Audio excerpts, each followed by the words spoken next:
కృషిగా స్వచ్ఛతా కార్యక్రమాల కొరకు శ్రమదానం చేసి పరిశుభ్ర ఆంధ్రప్రదేశ్ సాధించే సంకల్పానికి కట్టుబడి ఉంటానని ఈ రోజు పరిశుభ్రత గురించి నేను వేసిన ఈ ముందడుగు ఆంధ్రప్రదేశ్ రాష్ట్రాన్ని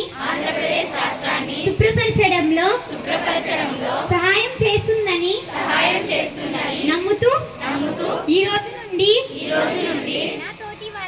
నా తోటి వారికి స్వచ్ఛతపై మరియు ఎలక్ట్రానిక్ వ్యర్థాలను సేకరించి వాటిని శాస్త్రీయంగా తొలగించడంపై అవగాహన కల్పించడం